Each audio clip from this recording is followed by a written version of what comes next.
Okay. Good evening, ladies and gentlemen. My name is Councilman Lightfoot. Welcome to the Rock Against Gun Violence Coalition monthly meeting. I want to start off by just going through the room after we have a moment of silence. We want to recognize the fact that one of our good dear members, Wanda Ridgway, had a tragic loss in her family.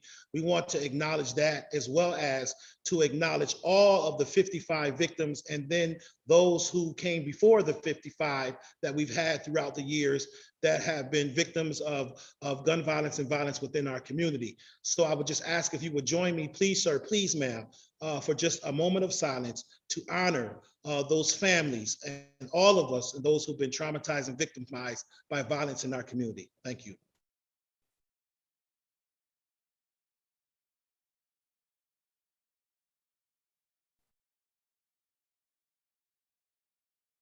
Thank you. Just want to take an opportunity to go around the room. We have Rose with us here from Senator Cooney's office. She stepped out for a second. She's be coming back. Of course, myself is Councilman Lightfoot, and I am basically the chairman of the Rock Against Gun Violence Coalition.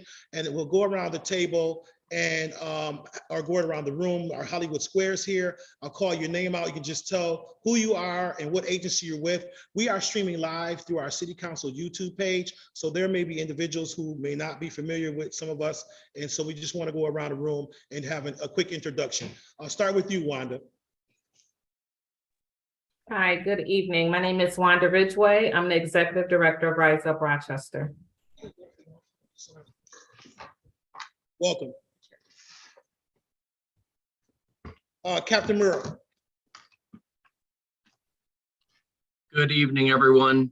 Glad to see everybody here. I'm Captain Mark Muir with the Rochester Police Department's Community Affairs Bureau.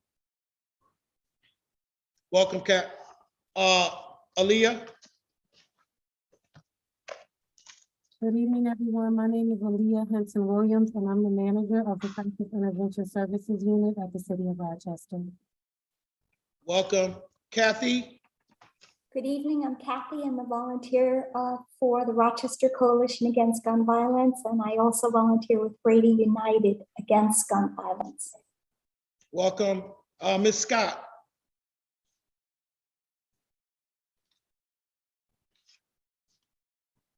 Ms. Scott, are you there? If not, we'll move to Tony. Hello, can you hear me? Oh, go ahead, Jen. I'm sorry.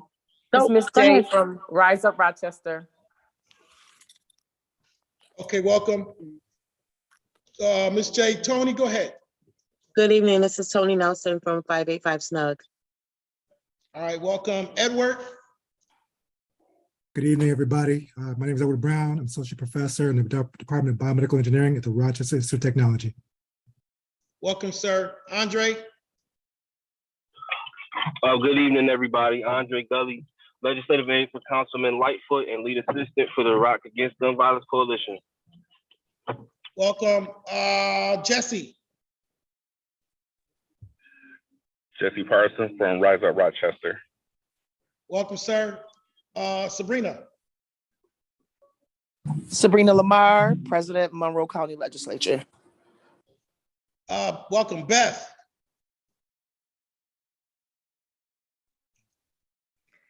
Good evening, everybody. This is Beth Sieber. I am the legislative aide for Councilmember Gruber. Nice to be with you all tonight. Did I miss anybody on Zoom? Yes. Ms. Rogers, go ahead. I'm sorry. Letha Rogers from Rise Up Rochester. Hey, Letha, how are you? And then we'll go around the table here. Good evening, everyone. Rose Bonnet, Community Affairs Coordinator, Office of Senator Jeremy Cooney. Good evening, everyone. Antonia Winter, or Tony, owner and founder of the Facts Youth Program. All right, welcome everybody. Just so folks can get an idea of how the order works for our viewers that may be watching via YouTube or be watching later. Typically what we have is we typically have our different agencies or partners kind of give us a monthly update of where they are, what type of work that they're doing, how can the coalition be helpful, how can the community be helpful. We realize that ever evolving, and I think we've had, and I think Captain Murrow, in a few minutes we'll be hearing from you, I think, or after we get an update from Miss Leah. I realize that we've had a very, very, very violent week. It is my understanding, even as of yesterday, last night, and this entire weekend. I think we're up to our 55th homicide in our city. I believe that we've surpassed where we were this time last year. I would also, which is very unfortunate and very sad, and I also would like, I don't know if you have these numbers, Captain Murrow, but the last time you gave us information from I believe it was a shot spotter of how many rounds have been expelled in this city. And we know that there were over 10,000 rounds that were fired last year. And I don't know if you have that number up to date, but it'd be interesting to hear what that number is. And once again, just so people understand, the goal and the mission of the Rock Against Gun Violence Coalition is to educate, advocate, and eradicate around violence and gun violence within our city and our community, and to have a table where we're able to have these discussions and be solution-based around how we can educate, advocate, and eradicate around gun violence, as well as to be supportive of our partners that are on the grounds day to day. This is not an advocacy group per se. We do advocate for laws in whether it's federal, state, or city, and Kathy Richardson is over our advocacy committee. She will speak to some of that advocacy tonight, but I just want folks to understand that we see ourselves as a support group, as a think tank, and as a group that comes together. The table is open to anyone that is like-minded, that wants to educate, advocate, and eradicate around gun violence within our community. So these are some of the things that we've done in the past, and we're currently restructuring ourselves due to coming out of this pandemic.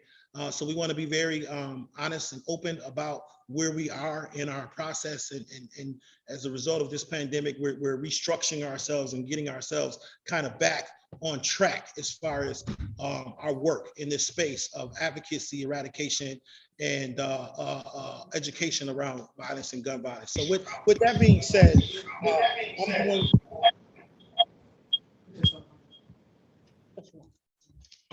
I'm going to ask for an update from our partners, and I will start. I'm going to skip across here for a little while. I'm going to go straight to RPD, and I'm just going to ask for an update from Captain Murrow, sir. All right, thank you, Councilman, and thank you everybody for your time. I realize everybody's time is very important to them, and to take time out of your busy schedules to be here, it's greatly appreciated by myself and everybody here. So I'll get right to the numbers. They're not pretty, so I'm just going to lay them out for you. As the Councilman already mentioned, we're up to 55 homicides this year. It's a terrible number. Even one is too many, and we look like we're pretty close to being on par with last year, which was a record year, which is unfortunate. As far as handguns taken off the street this year, as of September 1st, we had 397 illegal handguns taken off the streets by our officers, and 118 rifles, for a total of 515. Now that number is a little bit higher now because we're, a week into the month, but so we're over 500 plus guns taken off the street this year so far.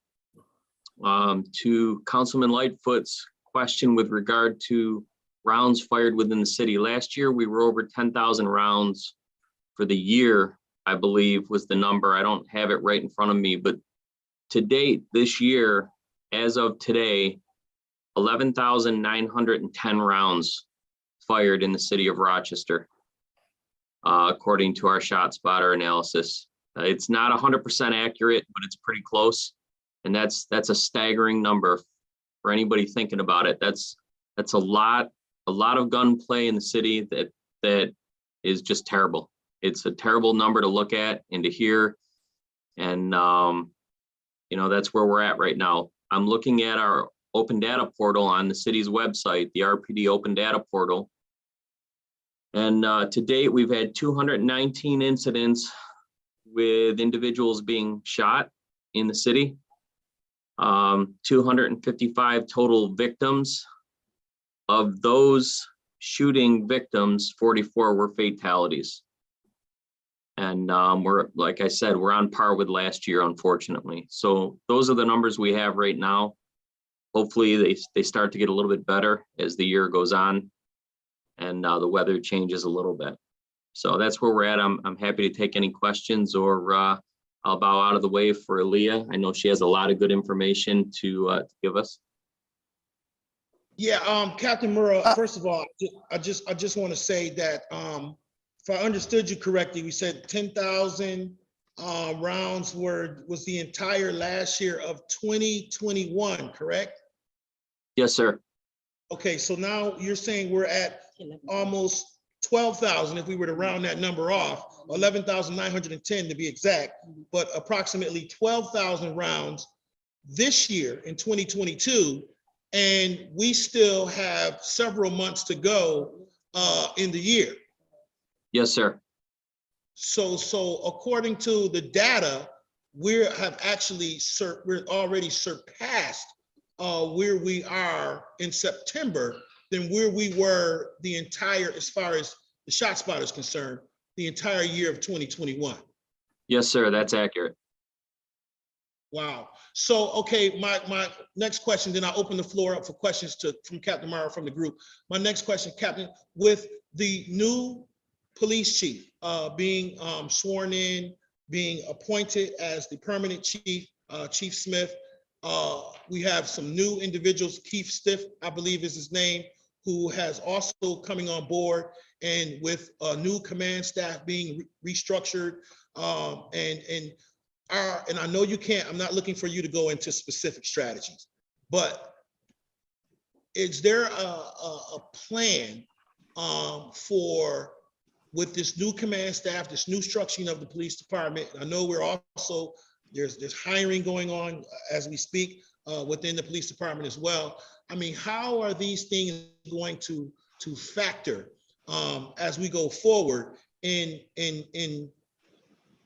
putting us in a better position than where we were last year without a permanent police chief, with a reduced command structure, and a numerous amount of positions that are vacant from the results of attrition or retirement from RPD, which I believe all of those have a factor in us being more preventive and being able to get back to doing some of the work that we were doing in 2018 prior to the pandemic, where we saw record low numbers and an extensive high arrest rate, which I believe was 89.9% arrest rate we had for homicides back in 2018. Yeah, so, you know, without, first of all, that's a heck of a question you just threw at me. So I'm going to try and get through as much of it as I can remember. Yeah. So, you know, first and foremost, yes, we have our command staff is in place. Deputy Chief Stith just started today. I was going to have him on this meeting, but he doesn't have his computer yet. We're getting him all set up, and he will be on the next meeting. So he'll be introduced to the whole group at our next meeting, either live or via Zoom. And the rest of the command staff, for the most part, is been filled, and it looks like we're going to be able to move forward in that aspect. With regard to the chief's plans moving forward to go work on this violence and try to reduce the violence and save lives, I'm going to leave that for the chief to answer, because his specific plans and the command staff's plans, I'm expecting that he'd want to say that himself. So I don't want to speak on that. With regard to staffing and the issues with staffing our patrol positions, where, as you mentioned, we're approaching 100 vacancies in patrol right now. that's just a staggering number, and it's very difficult to work under those confines. And that's not just a Rochester specific issue. That's all the towns. It's all across the country. So we're working really hard with our recruitment unit and our professional development unit to get new recruits in, get them through the academy and get them trained up. And we're also working really hard to retain the officers that we have, because we're looking at putting 2 academy classes through within the next year, so to speak. But even if it's 25 officers per academy class, generally speaking, our attrition rate through retirements and things of that nature or transfers is about that number. So we need to go above and beyond that. So it's a struggle across the board, and we're doing everything we can to get more officers out on the street to help reduce this violence. But there's other plans in place. As you know, we use the GIVE grant, and we use our partners in local law enforcement, whether it's the sheriff's office or the state police, to bring in assistance when we need it, and even the marshal's unit. So there's a bunch of different things. We're attacking it from all different angles to try and do what we can to save lives and prevent this violence. So I know that was a long-winded answer, but in fairness, that was a long-winded question, sir. It was. But last question, and I opened it up for some of our members. The state of emergency, is that still in effect? And how does that benefit RPD? Like how does that enhance what you're doing? It gives us a little bit of leeway when it comes to certain confines that we have and things with regard to what we do with our officers and where we can put them and things of that nature. It really just depends on what the chief's office and the command staff decide to do when we're in that state of emergency. And it doesn't give us any extra, I guess, parameters that we can work within. It just means that we're focusing more on the violence than we would be. We're taking members of the department, for instance, last month, for the month of August, the Community Affairs Bureau and all my crime prevention officers, which would normally be out doing code enforcement and things like that with the neighborhood service centers, they were pulled from that, and we were utilizing all of my crime prevention officers specifically for calls for service, so that if somebody dialed 911, they didn't have to wait to get an officer there. And all that's part of the vacancies that we're showing and the increase in crime that we're dealing with, the violent crimes. So different things like that we can do under that parameter, so to speak. Thank you, Captain. Does anyone else have any questions for Captain Murrah? I just have a quick question, if you don't mind. Go ahead. So since the inception of the Rock Against Gun Violence Coalition, I've been asking about data that would suggest that the guns that are confiscated aren't showing back up on our streets. I'm real interested to know how RPD is tracking that information and if that can be available to the public. And I'm saying that I'm bringing it back up again because I know a few weeks ago there were 2 guns confiscated that belonged to an RPD officer, and I don't believe that there's some type of conspiracy going on. But it would be great if we could show the community that there isn't something behind the scenes happening that our community can't see. Okay, let me just be clear on the question. You want to make sure that when illegal firearms are taken off the street, that they don't make their way back out to the street. Is that accurate? Correct. Yeah, absolutely. I can guarantee you 100% that doesn't happen. And we can, without a doubt, get that data and put that out. Basically, one of the news stations, and I'm sorry, I can't remember which one, just did a tour of our gun locker, basically, where all of our firearms are stored. And there's literally thousands upon thousands of firearms in there. And that room, only very few people within the department have access to that room. And it's camera monitored. And for the most part, illegal firearms that are brought in are not sold off at auction or anything else like that. The ones that we need for evidence are kept for evidence for court cases and things of that nature and appeals. But anything outside of that generally gets destroyed. they get melted down and destroyed. But that data can definitely be available, and I'll work with the chief to get that put out. Thank you. Absolutely.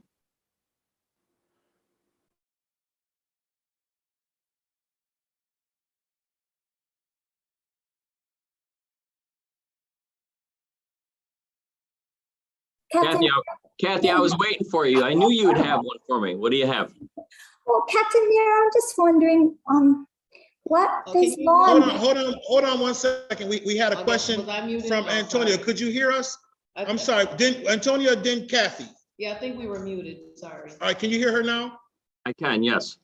Okay. Hi, Captain Mira. I was wondering from the total number of victims, or actually from the 11,910 shots that were, that the shot spotter picked up, what areas or quadrants in the city are showing the highest concentration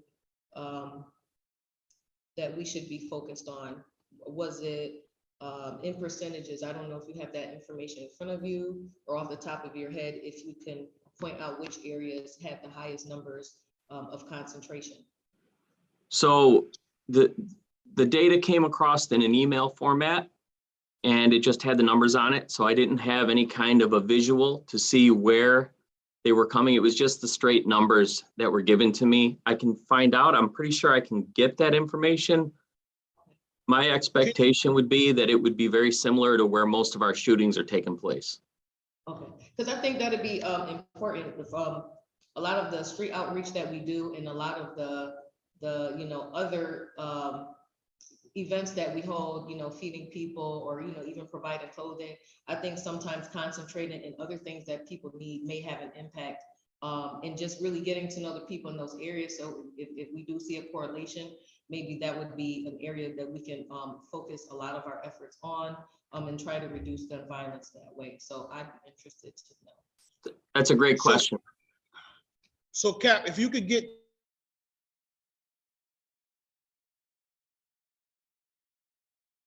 Councilman Lightfoot, just so you know, your camera froze up. You're back now. Did you hear me? Could you get that information to Andre? And Yes. we'll get it back to, we'll get it to the rest of the members, please. Yep, absolutely. Thank you, Cap. Kathy. Captain, I'm just wondering, given that we're seeing that increase of rounds being fired, are you also seeing an increase in crime guns being recovered? Is the number higher this year than last year? You compared the number of homicides that we're at as compared with last year. I'm wondering where we stand with regard to crime guns being recovered. I think that I'm just going off the top of my head here. I don't have last year's numbers for recovered handguns and rifles and things of that nature, but I think we're pretty close to last year's numbers. We might even be a little bit ahead of last year's numbers, but I think it's pretty close. Okay. Anyone else have any questions for Captain Murrah before we move on to Aaliyah? All right, thank you, Captain Murrah. It's always a pleasure to have you with us, brother. I appreciate you, man, and the work that you guys do. And you're always in our prayers, and continue to be safe. And you're more than welcome to hang out with us. But we thank you for your time, sir. Thank you. Miss Aaliyah, you're up. All right, thank you.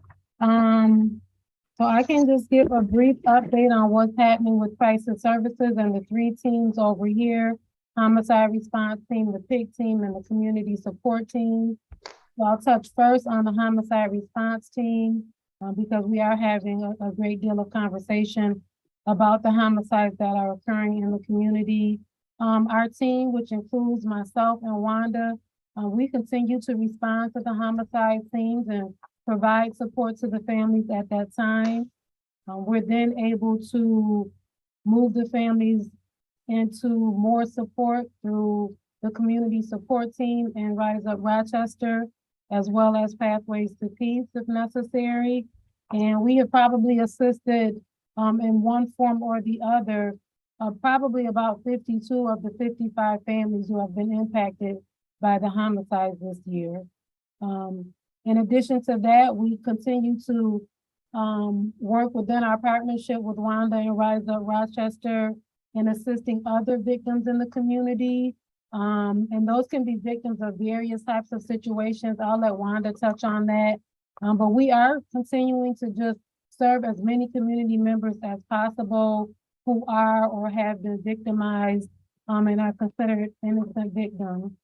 And so that continues to be the main focus of our unit. The PIC team is continuing to respond to many calls on a daily basis around crisis as they are occurring. We are expanding the PIC team. We are pleased about that. And so we know that we'll be able to serve even more people in a more consistent way.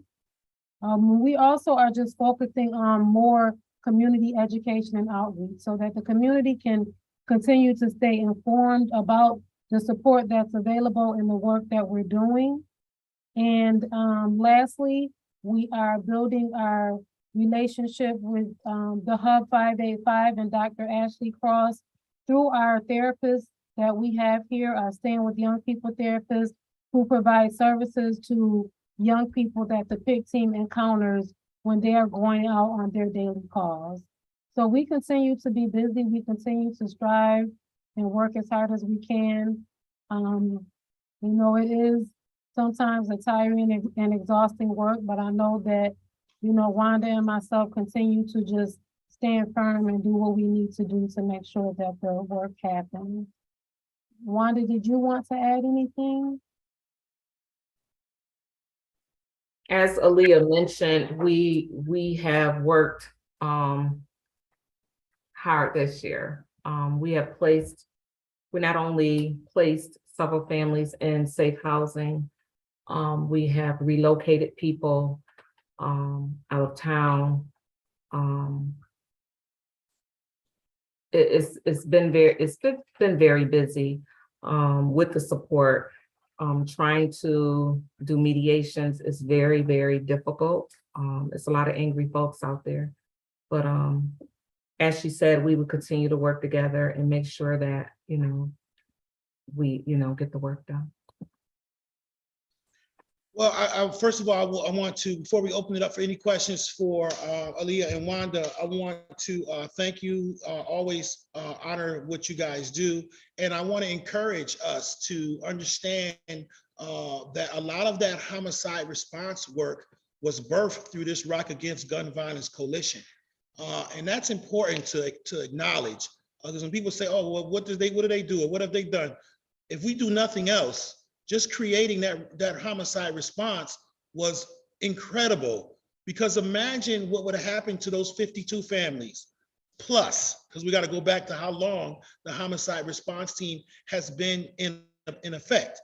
And all of those families, had we not, because you got to remember, prior to us implementing this group, the Rock Against Gun Violence Coalition, the homicide response team, which morphed into the crisis coordinator, which often, you know, PIC team, a lot of other things came out of all of the restructuring of drives into Department of Recreation and Human Services. And there was a lot of work that this organization, I say that for us to be encouraged to understand that had we not done that heavy lifting work, and then that pandemic hit as a result, right? When everything spiked and went up even more, these families needed us more and needed you guys more than ever before. And the city had not done that work in this space collectively, consistently for all families.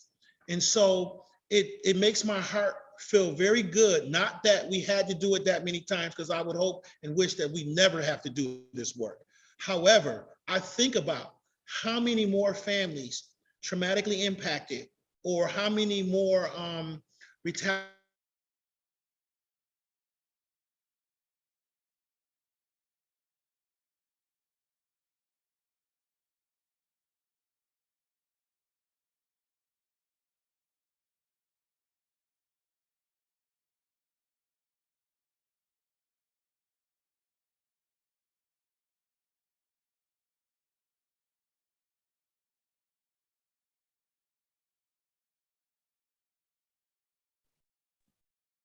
Councilmember Lightfoot, your camera is frozen and we can't hear anything online.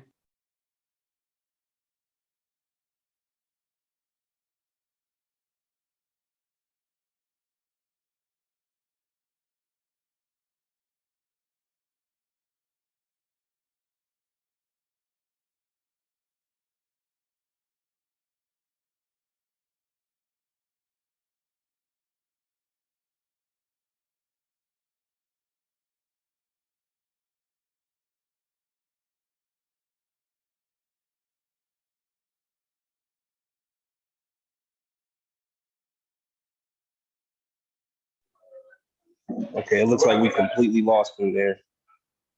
I'm gonna give him a call and see if he can reboot it.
Hi, so that was Councilman Lightfoot. He wanted me to continue with the meeting.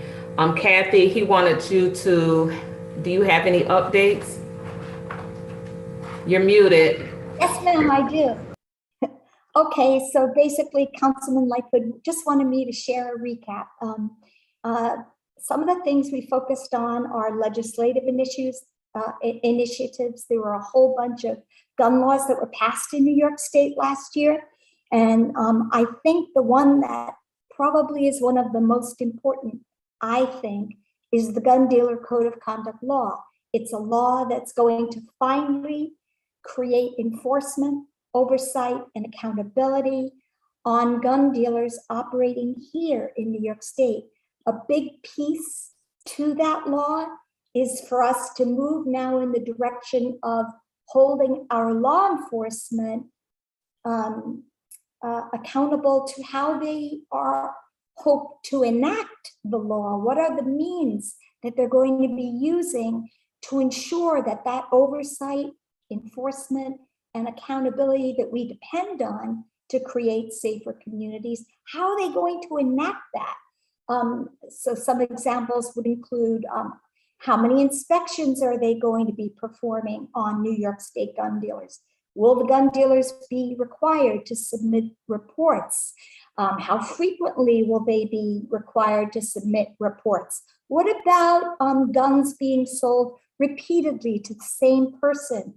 Will there be any measures that are allowed for that would alert law enforcement that there may be a problem going on over here because this person just bought 5 guns last week. Now they're back again. They're buying 20 more next week. So these are some of the things that we need to follow up on now after the law has been passed. So I'm working on that. I'm meeting with Brady. Anybody wants to join me, you're welcome to come to any of those meetings and lend your community perspective, your insight. I'm advocating that this connection with law enforcement must take place. We, the community, must be aware of how the law is going to be enforced so that if the community has questions, they can raise them and ensure that we're doing our utmost to create that oversight, enforcement, and accountability that the law is supposed to be creating.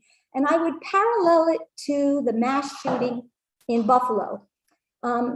We had a law that should have been enacted, that should have been followed, where the student who made the threats against people of color was never, he never had an extreme risk protection order filed, which should have been because he made threats at school. So laws are only as strong as the mechanisms we use to enact them, to enforce them. So that's why the community has an important role to play in following up now that we've gotten some laws passed.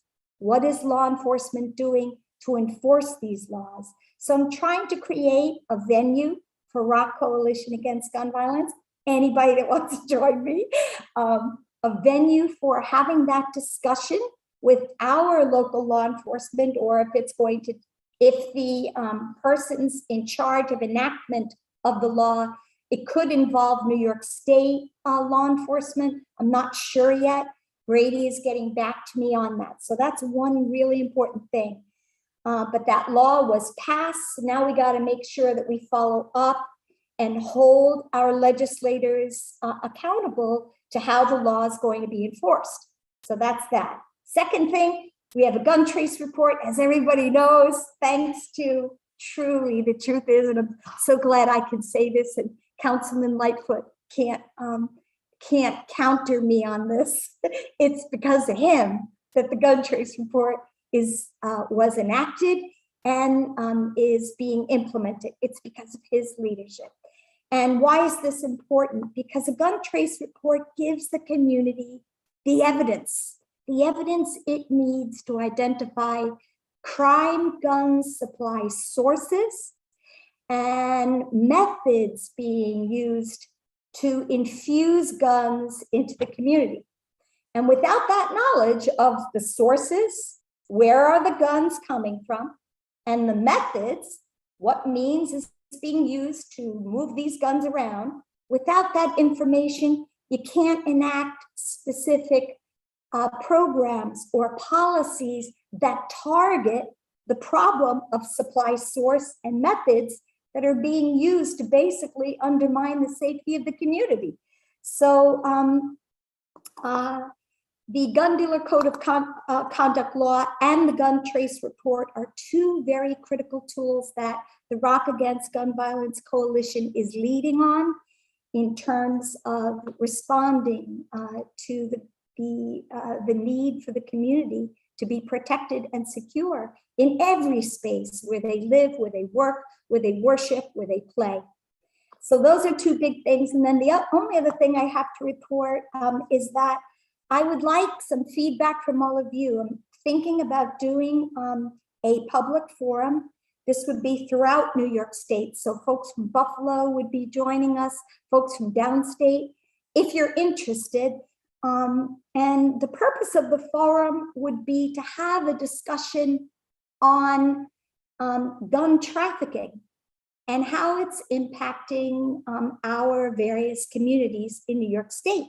And then part of that discussion, I'm hoping that forum discussion could include the gun trace report as a tool that can be used to identify supply sources and methods to traffic guns, the Gun Dealers Code of Conduct Law, and what means are being used to enact mechanisms by which the law will be enforced, and then also to provide for an opportunity for the public to hear about what Governor Hochul is doing in response to the Supreme Court that just stripped New York of like, I think it was like a 60, 70-year-old protection where we were allowed to create measures for concealed carry that were very strict, and New York was known for having some of the strictest regulations around concealed carry.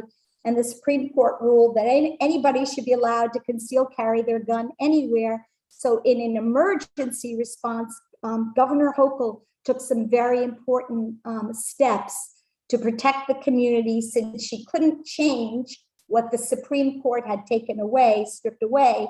What she did was identify sensitive areas where you can't conceal carry your gun into. And why that's important, an example of that, why that's important is the shooter who took his gun into a supermarket in Buffalo,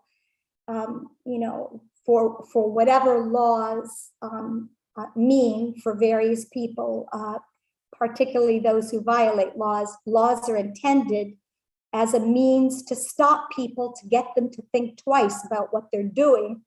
And so she created these sensitive zones where you can't conceal and carry your gun into. So all of those things could be discussed at a public forum. I'm wondering if you think that would be of interest to the ROC Coalition.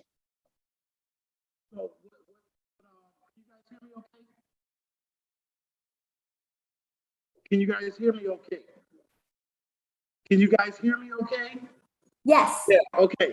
I just want to say that we would definitely be interested in something like that, Kathy.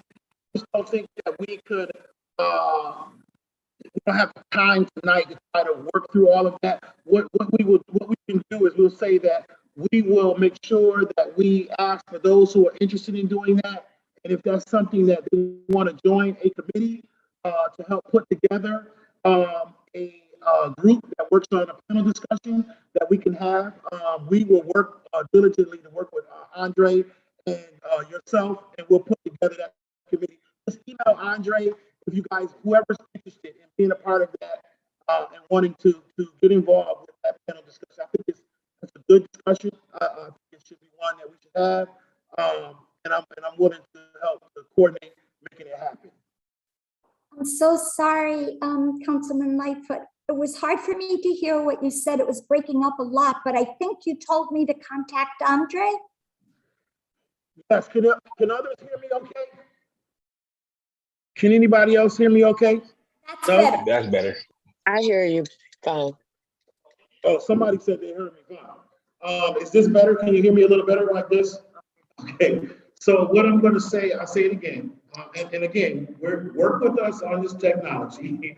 We are working on that. We're going to have Andre work with our tech team and see what we can do to make the IT experience a little better. This is our second time in council chambers, so we are trying to figure out all of the nuances for this building.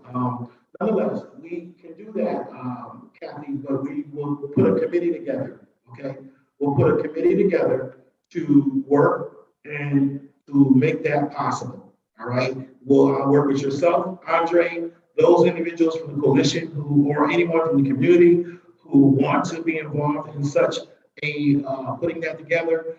Please contact my aide, Andre Gully, at Andre, ANDRE, Gully, GULLEY, at cityofrochester.gov, and we will put you on that list to help us to put together a panel discussion around that. All right. So with that being said, we did block out for a minute there, but our YouTube was still going. Thank you, Wanda, for pitching in with us, and thank you, Aaliyah. Thank you, all of you who have joined us. Edward, I did get your, before we went down, I did see your chat, and you were asking about resources. Do you want to ask that question live, sir, Edward? Yes, thank you, Councilman Lightfoot. Yes, I was just curious what resources are available or funding resources are available for organizations wishing to pursue gun violence prevention initiatives? Are there any resources available from the city, from Monroe County, or even from the state? Yeah, at our last meeting last month, we did have someone from Senator Severa's office. And they did speak of individual opportunities for individuals that may be there from the Senate, from money from the state. So what I would encourage you to do is to reach out to Andre with your request. And then what we'll do is we'll send that out to our government partners.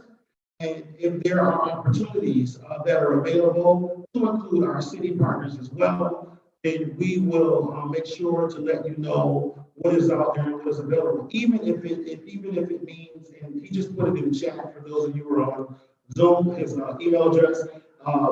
There may be opportunities. If not, it's too late for this year. There may be for next year. But we want to get you in the pipeline there and get you connected with those individuals who get access to those resources yearly. Sounds good. Thank you. And you want to, well, we have someone from here from Senator Cooley's office, Rose, and she was just saying, she was agreeing, saying that that is possible, and she can speak to a little bit of it as well.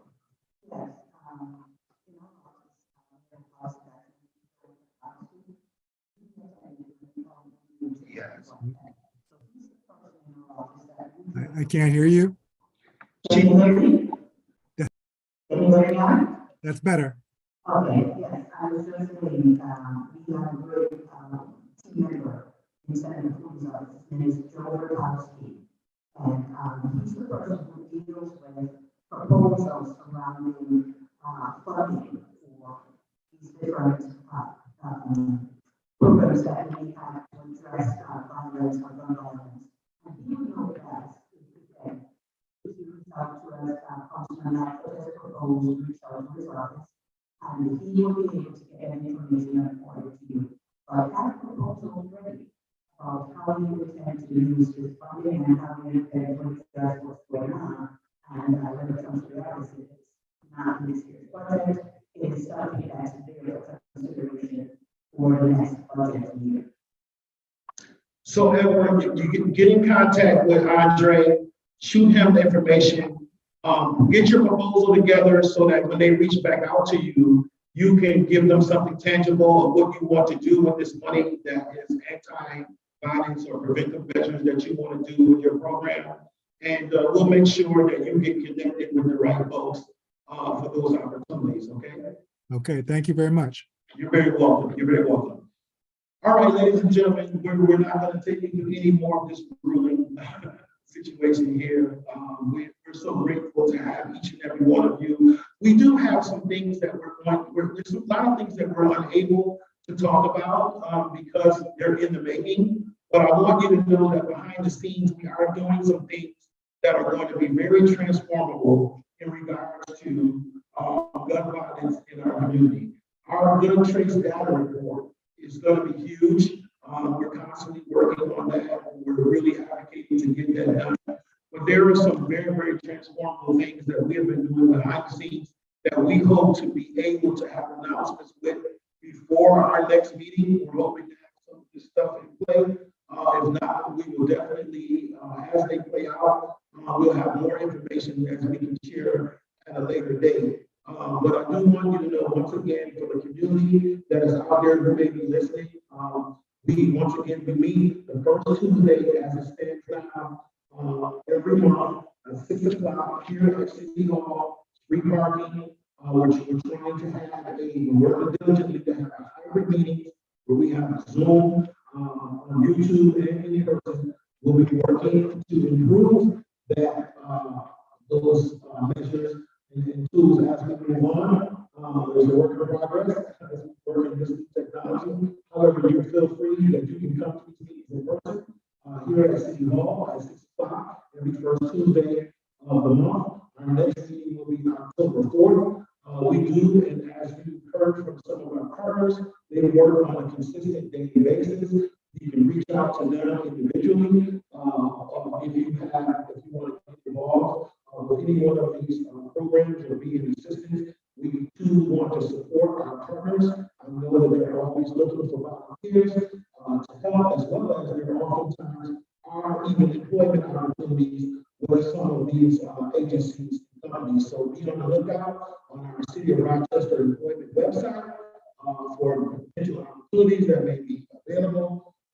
We continue to promote for all of our civil service currently right now. The police department exam is happening, and we also have a fire department exam has just been recently posted for the entry-level firefighters. So we want to lift up those spaces as well too, since these people work hand in hand with a lot of our first responders that are on the ground.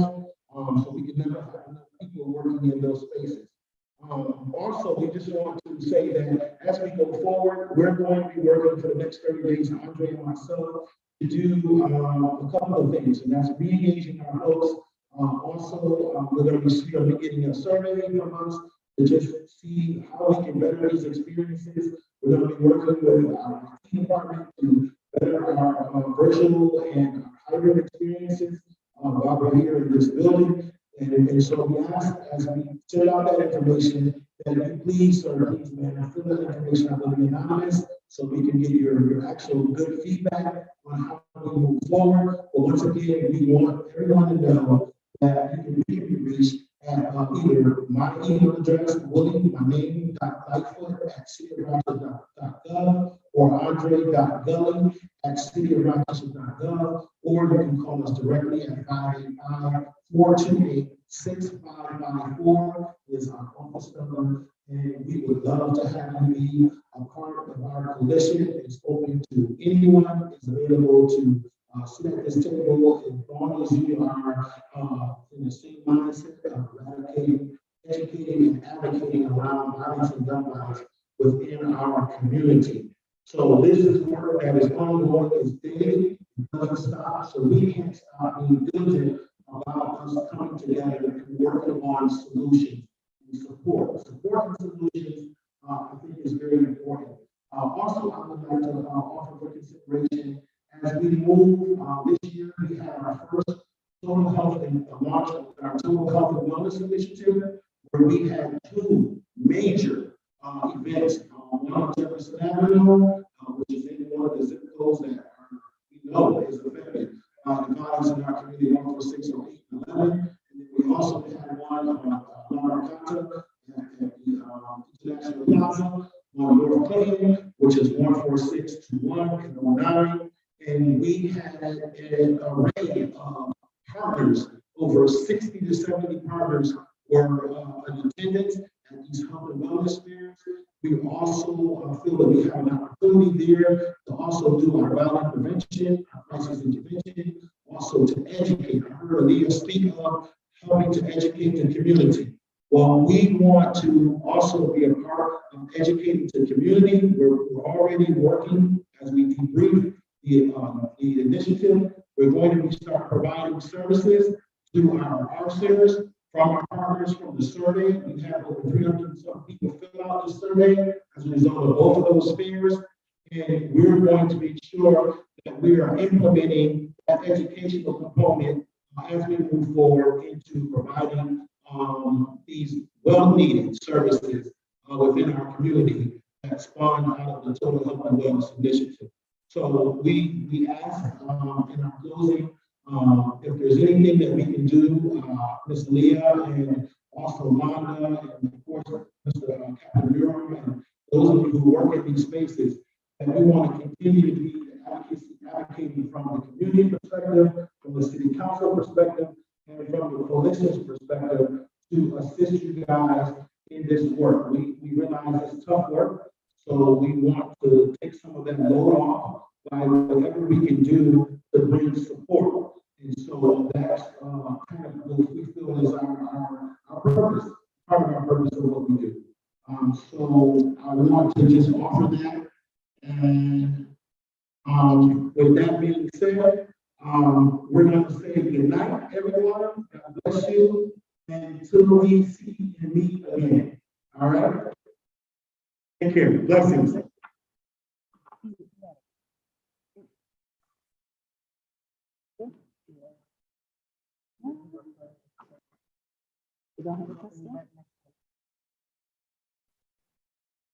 Thank you, Councilman Lightfoot. You're welcome.